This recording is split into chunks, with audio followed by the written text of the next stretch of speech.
Hi friends, welcome to A1 trader money. ఈ video topic వచ్చేసి చాలా రోజులైందనమాట. ట్రేడ్ అనాలిసిస్ చేసి. ఈ మధ్య చేయడమే మానేసా ట్రేడ్ అనాలిసిస్‌లు అనేవి. సో, మళ్ళీ అంటే ఇప్పుడు చాలామంది కొత్తగా వచ్చారు. మనం 4000 సబ్స్క్రైబర్స్ అయ్యాం. అంటే నేను ఎలా ట్రేడ్ చేస్తాను? నా వే ఆఫ్ ట్రేడింగ్ ఏంటి? కొత్తగా వచ్చేవాళ్ళకి ఒక క్లారిటీ ఉంటదని సో, అగైన్ ట్రేడ్ అనాలిసిస్ అయితే చేస్తున్నాననమాట. సో, ఈ వీక్ ఓన్లీ 2 ట్రేడ్సే తీసుకున్నాను. ఆ 2 ట్రేడ్స్ ఎలా తీసుకున్నాను? ఏంటి? ఆ ట్రేడ్ అనాలిసిస్ అనేది కంప్లీట్ ఎక్స్‌ప్లెయిన్ చేస్తాను చూడండి. మీకు అర్థమవుద్ది. నా వే ఆఫ్ ట్రేడింగ్ ఎలా ఉంటది? నేను ఎలా ట్రేడ్ చేస్తాననేది. రైట్. సో, మనం చూసుకుంటే ఫస్ట్ ట్రేడ్ మీకు అన్ని ప్రూఫ్స్తోనే చూపిస్తాను. ట్రేడ్ ఎగ్జిక్యూట్ చేసింది స్క్రీన్ షాట్స్ కాదు, మీకు ప్రూఫ్స్తోనే చూపిస్తాను. సో, చూడండి. ఫస్ట్ వన్ వచ్చేసి ఏయుడు జేపీవైలో తీసుకున్నాను. సో, మీరు చూసుకుంటే ఈచ్ అండ్ ఎవ్రీథింగ్ నా గ్రూప్‌లో పోస్ట్ చేస్తానన్నమాట. నేను తీసుకున్న ట్రేడ్స్ అనేవి నా గ్రూప్‌లో పోస్ట్ చేస్తా. మీరు ఇక్కడ చూసుకుంటే ఇదిగోండి ట్యూస్‌డే. సో, ట్యూస్‌డే రోజైతే నేను ఎర్లీ మార్నింగ్ 5:47కి ట్రేడ్ అయితే ఎగ్జిక్యూట్ చేశాను ఆ రోజు. సో, ఆ టైంకి నేను గ్రూప్‌లో పోస్ట్ అయితే పెట్టానన్నమాట. Executed let's see there is a news at 6:30 PM. So, half risk. So, ఆ రోజైతే న్యూస్ ఉందన్నమాట. సో, అందులో హాఫ్ రిస్క్‌తో నేను పెట్టానన్నమాట. ట్రేడ్ అనేది. మీరు చూసుకుంటే మార్నింగ్. సో, టైమర్ మనం స్కామ్ చేయలేం కదా! టైమ్‌ని మనం ఆహ్, రాంగ్ చేయలేం కదా! సో, మనం ఇక్కడ చూసుకుంటే 5:47కి ట్రేడ్ ఎగ్జిక్యూట్ చేశాను. ఏయుడు జేపీవై. సో, అదే నేను పెట్టాను. సో, దాని తర్వాత రిజల్ట్ వచ్చేసి సో, రిజల్ట్ చూడండి. 9 పీఎంకి పెట్టాను నైట్ 9 పీఎంకి 2 డేస్ ట్రేడ్ అని చెప్పి ఆఫ్టర్ హిట్ 9 పీఎంకి పెట్టాను. దాని ప్రాఫిట్ స్క్రీన్ షాట్స్ అనమాట. ఇదిగోండి ఏయుడు జేపీవై ప్రాఫిట్ స్క్రీన్ షాట్స్ వెంటనే పెట్టాను నేను 9 పీఎంకి. సో, ఇది ప్రాప్‌ఫార్మ్స్ ట్రేడింగ్ అనమాట. ప్రాప్‌ఫార్మ్స్‌లో నేను ట్రేడ్ చేస్తా. సో, మీరు చూసుకుంటే 9 పీఎంకి. సో, ఇందులో మనం టైమ్‌ని చేంజ్ చేయలేం కదా! మార్నింగ్ నేను మార్కెట్‌ని ఒకలా పెట్టి ఇప్పుడు ఒకలా పెట్టలేను కదా! సో, ఇది ప్రూఫ్స్ అయితే నేను పెట్టింది. $500 ప్రాఫిట్ అని పెట్టాను. సో, ఇప్పుడు ఆ ట్రేడ్ ఎలా ఎగ్జిక్యూట్ చేశానో చూడండి. సో, యూజువల్‌గా నేను చూసేటప్పుడు ఆ రోజు మార్కెట్ అనేది ఇలా ఉందనమాట. సో, మార్కెట్ అనేది ఇలా ఉంది. సో, ఎప్పుడైతే మార్కెట్‌ని ఇలా చూసానో నాకు అర్థమైంది హై ప్రాబబిలిటీ సెటప్ ఇది. సో, ఎందుకో ఈచ్ అండ్ ఎవ్రీథింగ్ నేను ఎక్స్‌ప్లెయిన్ చేస్తాను చూడండి. ఫర్ ఎగ్జాంపుల్ మార్కెట్ ఎలా ఉంది first of all. Overall market బుల్లిష్‌గా ఉంది. సో, మీరు చూసుకుంటే ఓవరాల్ మార్కెట్ బుల్లిష్‌గా ఉంది. సో, మార్కెట్ అనేది హైయర్ హైస్ బ్రేక్ చేసుకుంటూ వెళ్తుంది. వెరీ సింపుల్ అనమాట. హైయర్ హైస్ బ్రేక్ చేసుకుంటూ వెళ్తుంది. అంటే బ్రేక్ ఆఫ్ స్ట్రక్చర్స్ ఇస్తూ వెళ్తుంది. సెంటర్. సో, బ్రేకప్ స్ట్రక్చర్స్ ఇస్తూ వెళ్తుంది. సో, బ్రేకప్ స్ట్రక్చర్స్ ఇస్తూ వెళ్తుంది అంటే, మనం ఓన్లీ బయింగే చేయాలి. సో, బయింగ్ ఎక్కడ చేయాలి? ఎప్పుడైనా మీరు బై చేసేటప్పుడు గుర్తుపెట్టుకోండి. బయింగ్ అనేది ఎక్స్‌పాన్షన్‌లో చేయకూడదు. కరెక్షన్‌లో చేయాలి. సో, నేనేం చూసానంటే, మీరిక్కడ చూసుకుంటే, ఇది swing low to swing high. యూజువల్‌గా swing low to swing high ఇక్కడ తీసుకోవాలి. బట్ ఇక్కడ తీసుకున్నా నో ప్రాబ్లమ్. అది డిఫరెంట్ లాజిక్ అనమాట. సో, మనం చూసుకుంటే మార్కెట్ అనేది లోయెస్ట్ ప్రైస్‌కొచ్చింది. సో, లోయెస్ట్ ప్రైస్‌కొచ్చింది. అట్ ది సేమ్ టైమ్ మనం చూసుకుంటే ఇక్కడ లిక్విడిటీ అనేది కలెక్ట్ చేసుకుంది. ఇక్కడ లిక్విడిటీ అనేది కలెక్ట్ చేసుకుంది. సో, ఇదొక ఫేక్ ఔట్. రియల్ బ్రేక్‌ఔట్ కాదు ఇది. ఇదొక ఫేక్ ఔట్. సో, ఇది ఫేక్ ఔట్ అనమాట. సో, ఎప్పుడైతే లో ప్రైస్‌కొచ్చింది ఇక్కడ లిక్విడిటీ గ్రాబ్ చేసింది. At the same time overall trend బుల్లిష్‌గా ఉంది. సో, అండ్ ఇక్కడ మనకు ఒక outer block, strong order block ఇది. స్ట్రాంగ్ ఆర్డర్ బ్లాక్ అని ఎలా చెప్పాను అంటే, మీరు చూసుకుంటే దీని పైన ఫెయిర్ వాల్యూ గ్యాప్ ఉంది. సో, దీని పైన ఫెయిర్ వాల్యూ గ్యాప్ ఉంటే, fair value gap plus previous candle liquidity collect చేసింది. Okay. Previous candle liquidity collect చేసింది. At the same time multiple candles అనేవి ఈ ప్రీవియస్ క్యాండిల్ ఎంగప్ చేసింది. సో, దీన్ని బేస్ చేసుకొని ఇదొక స్ట్రాంగ్ ఆర్డర్ బ్లాక్‌గా మనం కన్సిడర్ చేస్తామనమాట. సో, స్ట్రాంగ్ ఆర్డర్ బ్లాక్ దగ్గర నుండి వస్తుంది. లిక్విడిటీ గ్రాబ్ చేసింది. అట్ ది సేమ్ ఇక్కడతో వెరీ ఇంపార్టెంట్. సో, దాని తర్వాత చూడండి ఏమైందో. సో, క్యాండిల్ ఫార్మేషన్ ఇప్పుడు క్యాండిల్ స్టిక్స్ మనకేం చెప్తున్నాయి. మీరు చూసుకుంటే ఇక్కడ ప్రీవియస్ డే క్యాండిల్ స్ట్రాంగ్‌గా వచ్చింది గానీ అప్పర్ వీక్ అనేది స్ట్రాంగ్‌గా ఉంది. సో, దాని తర్వాత ఈ డే ఫార్మ్ అయిన క్యాండిల్ ఏదైతే ఉందో చూడండి. ప్రీవియస్‌గా మార్కెట్ ఇయర్ అనేది రిజెక్ట్ అయింది. ఆ! సో, ప్రీవియస్‌గా మార్కెట్ అనేది ఈ ఏరియా నుండి రిజెక్ట్ అయింది. సో, అందుకే మనం రిజెక్షన్ చూసాం. సో, రిజెక్ట్ అయింది. సో, ఇప్పుడు రిజెక్ట్ అయిన ఏరియాని ఈ బుల్లిష్ క్యాండిల్ బాడీతో ఫీల్ చేస్తుందంటే దీనికి పైకి వెళ్ళే ఇంటెన్షన్ ఉంది. ఓకే. దీనికి పైకి వెళ్ళే ఇంటెన్షన్ ఉన్నప్పుడే ఈ రిజెక్ట్ అయిన ఏరియాని ఈ క్యాండిల్ అనేది ఫీల్ చేస్తది. నిజంగా మనకి ఇంటెన్షన్ లేకపోతే ఈ రిజెక్షన్ చూసుకొని డ్రాప్ అయిపోవాలి కదా! అలా కాకుండా ఫీల్ చేస్తుందంటే దీనికి పైకి వెళ్ళే ఇంటెన్షన్ ఉంది. First logic. సెకండ్ లాజిక్ వచ్చేసి లోవర్ విక్ రిజెక్షన్ చూడండి ఎంత స్ట్రాంగ్‌గా ఉందో. మనకి లోవర్ విక్ రిజెక్షన్ వచ్చేసి బయ్యర్స్‌కి పాజిటివ్. అంటే బయ్యర్స్ స్ట్రాంగ్‌గా ఉన్నారని ఇండికేట్ చేసేది లోవర్ విక్ రిజెక్షన్. ఇది ఎంత పెద్దగా ఉంటే అంత బెటర్ అనమాట. ఈ లోవర్ విక్ రిజెక్షన్ కూడా మీరు క్లియర్‌గా అబ్జర్వ్ చేస్తే ఎక్కడి నుండి వస్తుంది చూడండి. ప్రీవియస్ క్యాండిల్ బాడీ పైన క్లోజ్ అయింది. చూసారా? ఈ క్యాండిల్ బాడీ పైన క్లోజ్ అయిందంటే హై ప్రాబబిలిటీ పైకి కంటిన్యూ అయ్యే ఛాన్స్ ఉంది. సో, ఎక్కడి వరకు కంటిన్యూ అవుద్ది? సో, నెక్స్ట్ క్వెషన్ ఎక్కడి వరకు కంటిన్యూ అవుద్ది? నేనేం చేశానంటే క్లోజెస్ట్ లిక్విడిటీ పూల్స్ అనేది తీసుకున్నాను. ఇది closest liquidity pool by. So, దాంతో ఇప్పుడు నాకు టార్గెట్ అయితే ఫిక్స్ అయింది. సో, ఇప్పుడు నేను stop loss and take profit ఎలా పెడతాను? గుర్తుపెట్టుకోండి నేను ఈచ్ అండ్ ఎవ్రీథింగ్ ఎగ్జిక్యూట్ చేసేది డైలీలోనే. డైలీలోనే ట్రేడ్ ఎంటర్ అవుతాను. డైలీలోనే ఎగ్జిక్యూట్ చేస్తాను. ఎవ్రీథింగ్ డైలీలోనే. లాంగ్ టైమ్ ఫ్రెస్‌కొనేది చాలా తక్కువగా వెళ్తాను. సో, ఇక్కడ చూసుకుంటే మార్కెట్‌లో యూజువల్ నేను లిమిట్ ఆర్డర్స్ పెడతాను. లెట్స్ సమ్‌వేర్ ఇక్కడ. సో, టార్గెట్ అయితే ఫిక్స్. స్టాప్ లాస్ వచ్చేసి విక్ 50%. ఈ విక్‌కి 50%. ఎందుకు బ్రోతర్ ఈ విక్ 50% తీసుకున్నామంటే, ఇక్కడ మనకు బాడీ వీక్‌గా ఉంది. సో, బాడీ ఎప్పుడైతే వీక్‌గా ఉందో, మనకి 50% ఆఫ్ విక్‌ని తీసుకోవాలి. విక్ కూడా మనం ఫుల్ విక్ తీసుకోవాల్సిన అవసరం లేదు. విక్ 50% అనేవి మిడ్ పాయింట్స్ అనేవి సెన్సిటివ్ పాయింట్స్. వన్స్ మార్కెట్ బ్యాక్‌కొచ్చి మార్కెట్ బ్యాక్‌కొచ్చి దీన్ని బ్రేక్ చేసిందంటే హై ప్రాబబిలిటీ కిందకి వెళ్ళిపోద్ది. సో, మోస్ట్‌లీ ఇది హోల్డ్ చేసిందంటే పైకి వెళ్ళే ఛాన్స్ ఉంటది. అండ్ మనం ఇదొక్కటే కన్సిడరేషన్స్ తీసుకోకూడదు స్టాప్ లాస్ పెట్టేటప్పుడు. ఇన్ కేస్ మీరు నా స్ట్రాటజీ యూజ్ చేయరు. బట్ యూజ్ చేస్తే ఇదొక్కటే కన్సిడరేషన్‌లో పెట్టుకోకూడదు. 4 అవర్ టైమ్ ఫ్రేమ్‌లోకి వెళ్ళాలి. 4 అవర్ టైమ్ ఫ్రేమ్‌లోకి వెళ్ళి ఓకే. మనమిక్కడ చూసుకుంటే మధ్యలో ఒక ఫెయిర్ వాల్యూ గ్యాప్ ఉంది. అట్‌లీస్ట్ ఒక పీడీ అరే ఉండేలా చూసుకోవాలి. ఇక్కడ మనం చూసుకుంటే ఇక్కడ ఫెయిర్ వాల్యూ గ్యాప్ ఉంది కదా! So, fair value gap.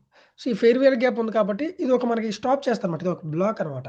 Okay. నేను స్టాప్ లాస్ అనేది రైట్ ప్లేస్‌లోనే పెట్టానని చెప్పుకోవడానికి ఇదొక ప్లేస్. సో, ఇప్పుడు అగైన్ డైలీలోకొచ్చాను. సో, రైట్ చెప్పినట్టు order black OB. So, okay. So, ఇదొక ఆర్డర్ బ్లాక్. సో, నౌ ఇప్పుడు ట్రేడ్ అయితే 1:1 కావాలి నాకు మినిమమ్. సో, 1:1 ఉంటే చాలు. యెస్. సో, ట్రేడ్ అయితే ఎగ్జాక్ట్‌గా ఇలా ఎంటర్ అయ్యానమాట. మీకు ఇక్కడ కూడా ఇదే కనిపిస్తుంది. ఇక్కడ మీరు చూసుకుంటే ఇక్కడ కూడా ఇదే డైలీ టైమ్ ఫ్రేమే. సారీ 1 అవర్ టైమ్ ఫ్రేమ్‌లో పెట్టాను స్క్రీన్‌షాట్. బట్ డైలీ టైమ్ ఫ్రేమ్‌లో. నెక్స్ట్ ఇక్కడ ఉంటది చూడండి. యాహ్! సో, చూసారు కదా! 50% ఆఫ్ ది విక్ పెట్టాను. సేమ్ అలానే పెట్టాను. కొంచెం టార్గెట్ పైకి పెట్టుకున్నాను. బెటర్ విన్ రేట్ వచ్చింది. సో, సమ్‌వేర్ ఇలా పెట్టుకున్నాను. సో, జస్ట్ మనకి ట్రేడ్ లోవర్ టైమ్ ఫ్రేమ్‌లోకి వెళ్లి చూద్దాం ఎలా అయింది ఏంటి అనేది. సో, ట్రేడ్ అయితే ఎలా ఎగ్జిక్యూట్ చేశాను. లిమిట్ ఆర్డర్ గుర్తుపెట్టుకోండి ఇది మార్కెట్ ఆర్డర్ కాదు. సో, నా ఏరియాకి మార్కెట్ ఎప్పుడైతే నా ఏరియాకొచ్చి దాన్ని ట్యాప్ చేసి పైకి వెళ్తుందో అప్పుడే నా ట్రేడ్ ఎగ్జిక్యూట్ అవుద్ది. స్టిల్ నా ట్రేడ్ ఎగ్జిక్యూట్ అవ్వనట్టు. సో, చూద్దాం న్యూస్ అయితే ఉంది.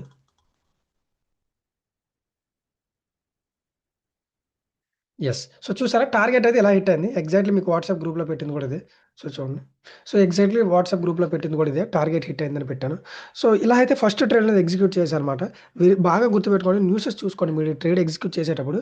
సో, న్యూస్ చూడకుండా మీరు ఆహ్, పెట్టినారంటే మీరు ప్రాబ్లమ్ అవుద్ది. న్యూస్ అనేది వెరీ ఇంపార్టెంట్. సో, 7 జేపీవై ట్రేడ్ అయితే ఇలా ఎగ్జిక్యూట్ చేశాను. సో, నెక్స్ట్ ట్రేడ్ వచ్చేసి యూఎస్‌డీ సీహెచ్ఎఫ్. వీక్‌లో 2 ట్రేడ్సే తీసుకున్నానని చెప్పాను కదా! సో, నెక్స్ట్ ట్రేడ్ యూఎస్‌డీ సీహెచ్ఎఫ్ ఎక్కడుంది? యాహ్! Nice one. చాలా మంచి ట్రేడ్ ఇది. సో, యూఎస్‌డీ సీహెచ్ఎఫ్ దీని ప్రూఫ్ ఏంటి అంటే ఎవ్రీథింగ్ ప్రూఫ్‌తోనే చూపిస్తున్నాను చూడండి. ఇది ఎప్పుడంటే థర్స్‌డే ఎగ్జిక్యూట్ చేశాను. థర్స్‌డే చూద్దాం.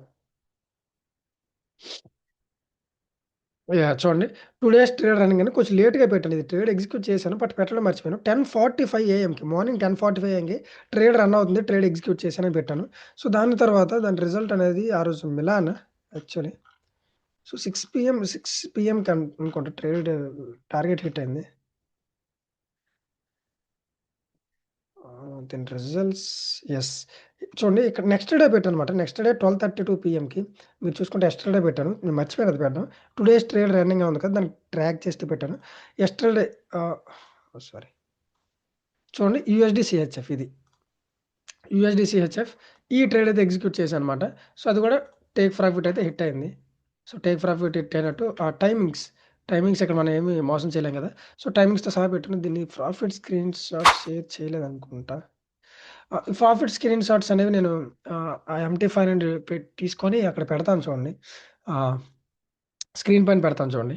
సో, నౌ ఇప్పుడు ఈ యూఎస్‌డీ సీహెచ్ఎఫ్ ఎలా ఎగ్జిక్యూట్ చేశాను ట్రేడ్ అది చూద్దాం. సో, నేను యూఎస్‌డీ సీహెచ్ఎఫ్ ఎగ్జిక్యూట్ చేసింది థర్స్‌డే. అంటే ఇలా ఉన్నప్పుడు ఎగ్జిక్యూట్ చేశాను. సో, ఇది హై ప్రాబబిలిటీ సెటప్ ఇది కూడా చాలా మంచి సెటప్ ఇది. ఇలాంటి వాటి కోసం వెయిట్ చేస్తా యాక్చువల్లీ నేను. సో, ఇలాంటివి వస్తేనే ట్రేడ్ చేస్తాను. లైక్ ఇది ఎలా ఎగ్జిక్యూట్ చేశానంటే ఆహ్, మీరు అడగొచ్చు ఇక్కడ బయింగ్ చేశాను. బ్రో ఇక్కడ ఓవరాల్ ట్రెండ్ బేరిష్‌గా ఉంది కదా! బయింగ్ ఎలా చేశావంటే, సో, నా మెయిన్ కాన్సెప్ట్ వచ్చేసి ప్రైస్ ఎక్కడుంది? అంటే మీరు లో ప్రైస్‌లో ఉంటే బై చేయాలి. హై ప్రైస్‌లో ఉంటే సెల్ చేయాలి. సో, మీ ప్రైస్ ఎక్కడుందనేది నాకు ఇంపార్టెంట్. మీరు చూసుకుంటే మార్కెట్ హ్యూజ్‌గా డ్రాప్ అయింది. మార్కెట్ ఇది స్వింగ్ హై టు స్వింగ్ లో. డ్రాప్ అయినప్పుడు చూడండి ఏ ఏరియాలో ఉంది ఇది?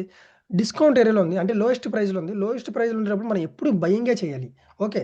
అండ్ మోర్ ఓవర్ నాకిక్కడ ఏమర్థమైందంటే ఇంకో నెక్స్ట్ థింగ్ వచ్చేసి సో, ఇది డిస్కౌంట్ ఏరియా ప్రీమియం ఏరియా వరకు కంటిన్యూ అయ్యే ఛాన్స్ ఉంది. సో, అది కాకుండా మార్కెట్ ఎక్కడి నుండి వస్తుంది? మీరు మార్కెట్‌లో గుర్తుపెట్టుకోవాల్సిన 3 points. Where it is coming from. Where it is heading, where it is closed. అంటే మార్కెట్ ఫస్ట్ ఆఫ్ ఆల్ ఎక్కడి నుండి వస్తుంది? నేను ఈ ట్రేడ్ ఎగ్జిక్యూట్ చేసే ముందు ఈ 3 క్వెషన్సే వేసుకుంటా నాకు. మనకి మార్కెట్ అనేది ఆర్డర్ బ్లాక్ ఏరియా దగ్గర నుండి వస్తుంది. Right. Okay. Market order black area దగ్గర నుండి మార్కెట్ వస్తుంది. సో, ఎక్కడ క్లోజ్ అయింది? Very important. మీకు మార్కెట్ అనేది ఎక్కడ క్లోజ్ అయింది? మీరు చూసుకుంటే ప్రీవియస్‌గా సేమ్ లాజిక్ ప్రీవియస్‌గా రిజెక్ట్ అయింది. మనకి రిజెక్షన్ అయితే వచ్చింది. వీళ్ళకి నిజంగా ఇది స్ట్రాంగ్ రిజెక్షన్ అయితే ఇక్కడి నుంచి డ్రాప్ అవ్వాలి. అలా డ్రాప్ అవ్వకుండా రిజెక్ట్ అయిన ఏరియాని అగైన్ ఇలా ఒక స్ట్రాంగ్ క్యాండిల్ ఫిల్ చేస్తుందంటే దాని అర్థం ఏంటి?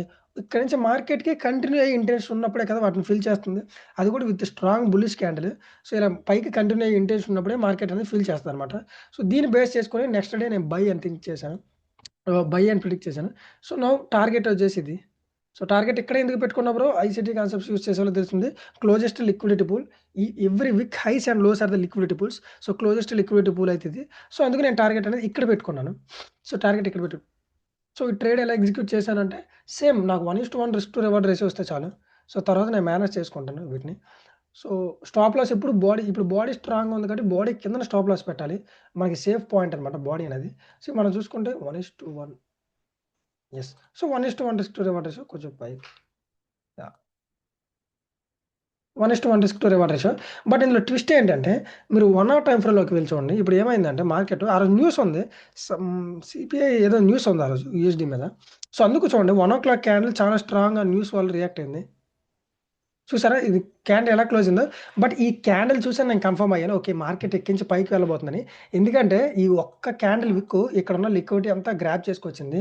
ఓకే. మీకు ఎప్పుడైనా చెప్పాను కదా! లోవర్ విక్స్ స్ట్రాంగ్‌గా ఉన్నాయంటే అవి బయ్యర్స్‌కి పాజిటివ్. వీళ్ళు ఇన్‌ఫాక్ట్ మీకు ఇక్కడ లాజిక్ చెప్పాలంటే వీళ్ళు ఇంత స్ట్రాంగ్‌గా డ్రాప్ అయ్యారు. సో, ఇంత స్ట్రాంగ్‌గా డ్రాప్ అయిన వాళ్ళు పైకి సెండ్ చేయగలిగారంటే అక్కడ బయ్యర్స్ ఎంత స్ట్రాంగ్‌గా ఉన్నారు చూడండి. బయ్యర్ స్ట్రాంగ్‌గా ఉంటేనే కదా! వాళ్ళంత పైకనేది సెండ్ చేయగలుగుతారు వాళ్ళు పైకి. సో, ఈ స్ట్రాంగ్ ఈక్వి రిజెక్షన్ ఎప్పుడైతే చూసానో నాకర్థమైంది. ఓకే. మార్కెట్ ఇక్కడి నుంచి కంటిన్యూ అవుతుందని. సో, అప్పుడు నేను ఈ ఆర్డర్ అయితే ప్లేస్ చేశాను. సో, మార్కెట్‌లో ఇప్పుడు ఇది ఇక్కడికొచ్చి ట్యాప్ చేసి పైకి వెళ్తేనే నా ఆర్డర్ ఎగ్జిక్యూట్ అయినట్టు. అదర్‌వైజ్ నా ఆర్డర్ ఎగ్జిక్యూట్ అవ్వనట్టు. సో, చూద్దాం. సో, ఆర్డర్ అయితే ఎగ్జిక్యూట్ అయింది చూడండి. ఇక్కడ ఆర్డర్ అయితే ట్యాప్ అయింది. సో, ఆర్డర్ ఎగ్జిక్యూట్ అయింది. సో, చూసారా టార్గెట్ అనేది క్లీన్ టార్గెట్ హిట్ అయింది. వెరీ సింపుల్ అనమాట. ఈజీగా పెట్టుకోవాలి మీ అనాలిసిస్ ఎప్పుడు. ఈజీగా ఉండాలి. మీరు క్లీన్‌గా పెట్టుకోండి మీ అనాలిసిస్. సో, మీకు బెటర్ రిజల్ట్స్ అనేవి ఉంటాయి.